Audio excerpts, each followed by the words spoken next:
idée de placement. En plateau avec nous, Frédéric Vuillot, bonjour. Bonjour Cédric. Le fondateur de Mediatico, septembre qui arrive, la semaine de la finance, responsable également. Quelle nouveauté de 2016 avez-vous envie de mettre en avant ?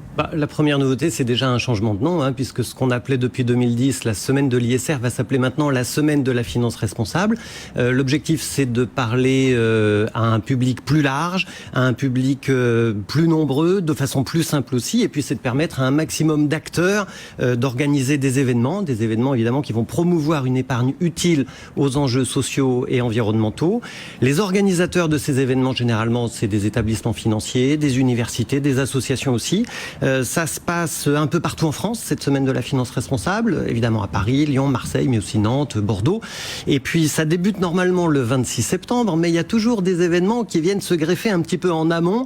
Donc c'est pour ça que je viens vous en parler dès aujourd'hui. Il faut suivre un petit peu l'agenda et puis surtout le programme n'est pas bouclé. Alors sur le site de la semaine de la finance responsable, on trouve ça très facilement dans un moteur de recherche. Et puis comme le programme n'est pas bouclé, évidemment, si vous avez des téléspectateurs ou des auditeurs qui ont envie d'organiser des événements, il est encore temps. Alors, le portrait robot de l'événement type, c'est quoi ? Alors, il y a bien sûr des conférences grand public sur le b.a.-ba de la finance responsable. Il y a des petits déjeuners aussi en cercle un petit peu plus restreint. Il faut s'inscrire en amont. J'ai noté par exemple un petit déjeuner de Cedrus Asset Management sur comment bien choisir ses fonds. Il y a aussi une campagne d'information dans un certain nombre d'établissements financiers. S'il n'y en a pas dans votre établissement financier d'ailleurs, peut-être que vous pouvez changer la question. Et puis pour les spécialistes, il y a des conférences plus thématiques. Il y a des partages d'expériences, notamment par exemple sur la façon dont les investisseurs doivent se comporter face à la loi de transition énergétique, le fameux article 173 qui leur impose de faire un reporting sur leur engagement climatique au travers de leurs investissements financiers. Il y a une remise de prix aussi, le prix FIR-PRI sur la recherche européenne en finance et en développement durable. Et globalement, l'idée de tout ça, c'est de favoriser le dialogue entre un maximum d'acteurs pour développer bien sûr la finance responsable. Rien de particulier sur ce qu'on appelle la finance verte ? Si, bien sûr, il va y avoir un tampon fil vert à poser sur tous les événements liés au développement durable et à la finance verte. Évidemment, on est passé par la COP21 et j'ai noté par exemple une rencontre autour de la gestion active low carbone. Bon.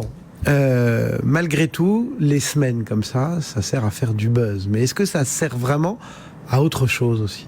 Alors, bonne question, parce qu'en fait, il y a plusieurs niveaux de lecture dans cette opération. Pour les professionnels, il s'agit d'abord de promouvoir les bonnes pratiques entre eux.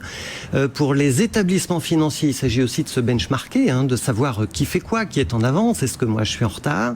Et puis pour le grand public, il s'agit de favoriser la prise de conscience. Le slogan de cette semaine de la finance responsable, c'est « J'investis et je m'investis ». Ça veut dire qu'on parle d'engagement des épargnants finalement.